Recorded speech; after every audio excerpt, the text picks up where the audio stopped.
नमस्कार। प्रस्तुत हैं अब हम कॉन्स्टिट्यूशन के बारे में अपना सेकेंड लेक्चर लेके। पिछले जो लेसन था जहां हमने ख़त्म किया था वहां हमने बताया था कि किस प्रकार से कानून बनाने का अधिकार संसद के पास है और ये अधिकार सरकार को संविधान की ओर से मिला हुआ है। और इसमें हमने बताया था कि संविधान का एक बड़ा काम है ये स्पष्ट करना है कि समाज में निर्णय लेने की जो पावर है वो किसके पास रहेगी और सरकार कैसे बनेगी। आज हम बात कर रहे हैं सरकार की शक्तियों की सीमाओं पर,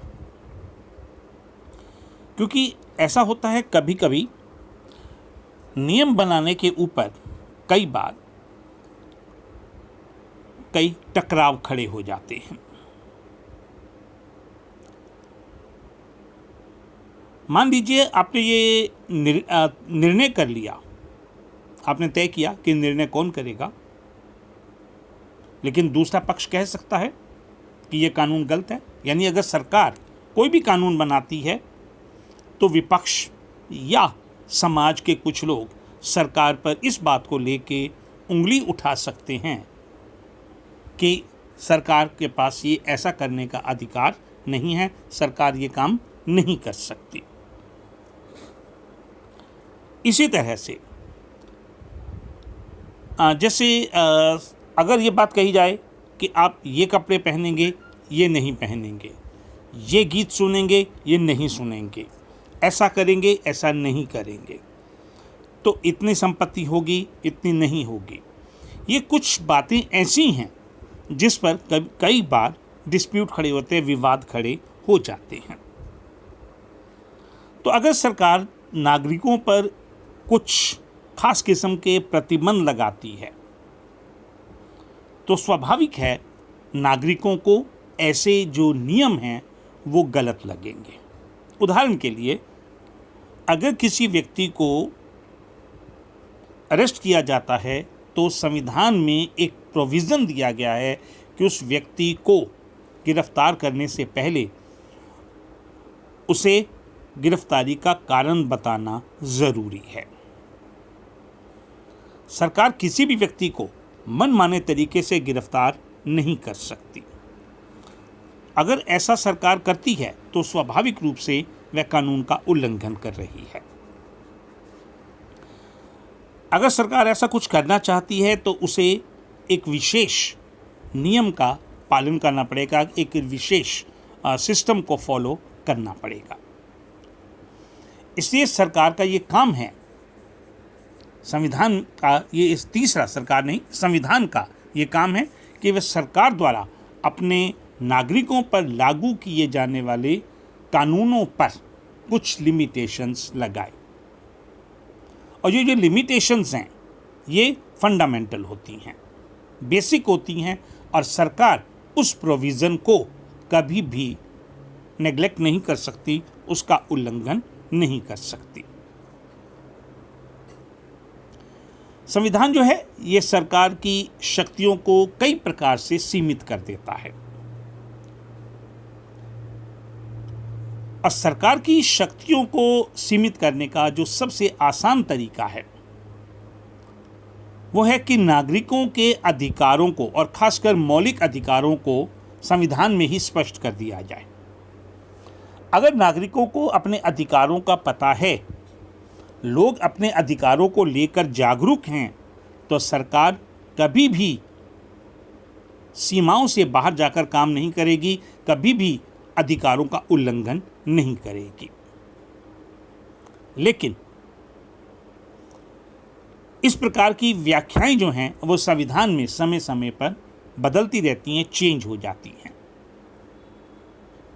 लेकिन अधिकांश संविधानों में, जितने भी कॉन्स्टिट्यूशन हैं, उनमें मौलिक अधिकार तो निश्चित रूप से पाए जाते हैं। तो अगर सरकार ऐसे कुछ अधिकारों का उल्लंघन करने का प्रयास करती है, जैसे आपकी विचार अभिव्यक्ति या भाषण की स्वतंत्रता है, अगर सरकार ऐसा कुछ करने का प्रयास करती है तो नागरिकों को इस बात का अधिकार है कि वो न्यायालय के माध्यम से अपने अधिकारों की सुरक्षा की बात कर सकते हैं। अब प्रश्न उठता है कि समाज की जो एस्पिरेशंस हैं और उनके गोल्स हैं वो क्या हैं। जो पहले के संविधान थे, पुराने संविधान,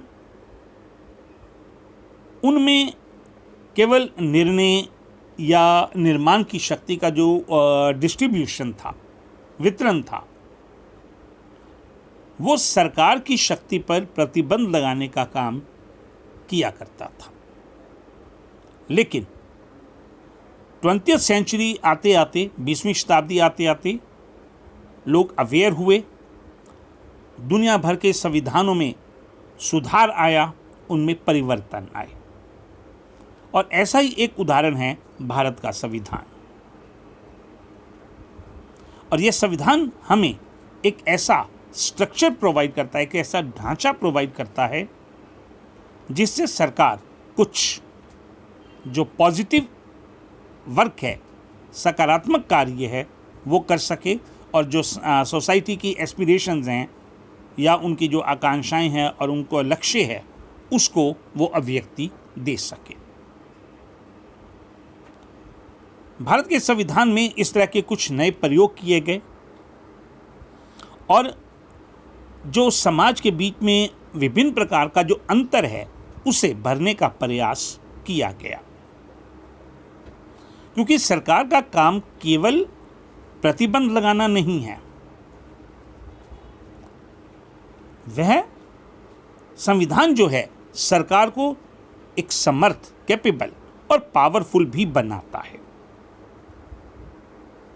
जैसे अब हमारे देश के अंदर एक ऐसी इच्छा है कि हम ऐसा समाज बनाएं जहां पर कास्ट के बेस पे, जाति के आधार पर किसी प्रकार का भेदभाव ना हो। तो अगर हम इस प्रकार के भेदभाव को समाप्त करना चाहते हैं तो निस्संदेह हमें सरकार को ऐसा करने के लिए शक्तिशाली बनाना पड़ेगा ताकि सरकार उस भेदभाव को खत्म कर सके। अब अगर आप दक्षिण अफ्रीका का संविधान देखें तो दक्षिण अफ्रीका में जो अपार्थीड है, नस्ल के रंग के आधार पर जो भेदभाव है, ये वहाँ पे अक्सर पहले बहुत पाया जाता था। लेकिन जो वहाँ नया संविधान बना उसमें इस प्रकार के भेदभाव को समाप्त कर दिया गया। तो इसी तरह से भारत में भी हमारे जो संविधान निर्माता थे उन लोगों की इच्छा थी कि समाज के सभी लोगों के साथ बराबरी का व्यवहार हो, उनकी ज़रूरतें और उनकी जो शिक्षा है ये सबको मिलना चाहिए और सभी को सम्मान के साथ जीवन बिताने का अधिकार मिलना चाहिए। तो भारत का संविधान सरकार को इस प्रकार से कैपेबल बनाता है कि वह सरकार जो है वो जनता के हित के लिए ऐसे जो वेलफेयर स्टेप्स हैं वो उठा सके। और इस बात का प्रावधान हमारी संविधान की प्रस्तावना में भी कर दिया गया है। यानी हमारे संविधान की प्रस्तावना इस चीज़ को समर्थन प्रदान करती है, सपोर्ट प्रोवाइड करती है। और हमारे मौलिक अधिकारों में भी जहां हमने समानता का अधिकार स्थापित किया, वहां भी इस बात का प्रोविज़न रखा गया कि सभी नागरिकों के साथ एक समान व्यवहार किया जाए। तो इस तरह से संविधान का एक काम ये भी हो गया कि सरकार को वो इतना शक्तिशाली बना दे जिससे वो जनता की इच्छाओं को, जनता की जो उम्मीदें हैं उनको पूरा कर सके और एक समतापूर्वक समाज की स्थापना कर सके। अब अगर आगे बढ़ें तो अगली जो हमारी बात आती है कि संविधान को कैसे समर्थ बनाया जाए। यानी ऐसे कौन से ऐसे प्रोविजंस हैं मेकिंग कॉन्स्टिट्यूशन कैपेबल, यानी संविधान के समर्थ बनाने वाले ऐसे कौन से उपाय किए गए हैं। देखिए, संविधान जो है वो सरकार की शक्तियों को नियंत्रित करने वाले जो नियम हैं, केवल इतना नहीं है कि सरकार को बस नियंत्रण कर लिया जाए कि सरकार ये ना करे, सरकार ऐसा करे, ऐसा ना करे, अपितु संविधान सरकार को कुछ शक्तियां देता है जिससे वो पब्लिक वेलफेयर के काम कर सके, जनता के कल्याण की काम कर सके। अगर आप दक्षिण अफ्रीका के संविधान को देखें तो दक्षिण अफ्रीका का जो संविधान है, ये जिम्मेदारी वो वहां की सरकार को देता है। यानी ये सरकार की जिम्मेदारी है कि वो सब में समानता स्थापित करे। और वहाँ का संविधान सरकार को जैसे एनवायरमेंटल प्रोटेक्शन है, पर्यावरण संरक्षण, उसको बढ़ावा देने के लिए, और अगर किसी के साथ भेदभाव किया जाता है तो उस व्यक्ति को भेदभाव से बचाने के लिए या समूहों को भी इस प्रकार से भेदभाव से बचाने के लिए कोई भी कदम उठाने का अधिकार जो है वो वहाँ का संविधान सरकार को देता है। आपको ये भी ध्यान होना चाहिए कि इस दक्षिण अफ्रीका के संविधान में नागरिकों को पर्याप्त आवास और स्वास्थ्य सुविधाएं देने का भी आदेश दिया गया है।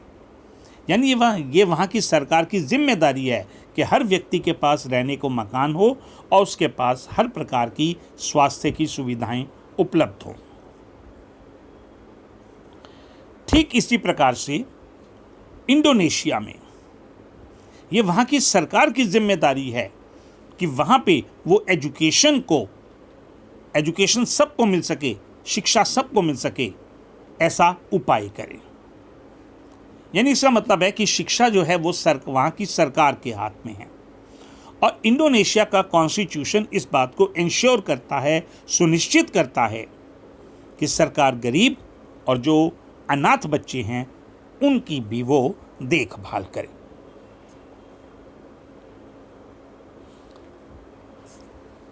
तो इस प्रकार से ये आपने देखा कि किस प्रकार से वहाँ की सरकारें जनता के कल्याण की बात करती हैं। तो मिलते हैं अगले चैप्टर में राष्ट्र की पहचान को लेकर। तब तक के लिए धन्यवाद।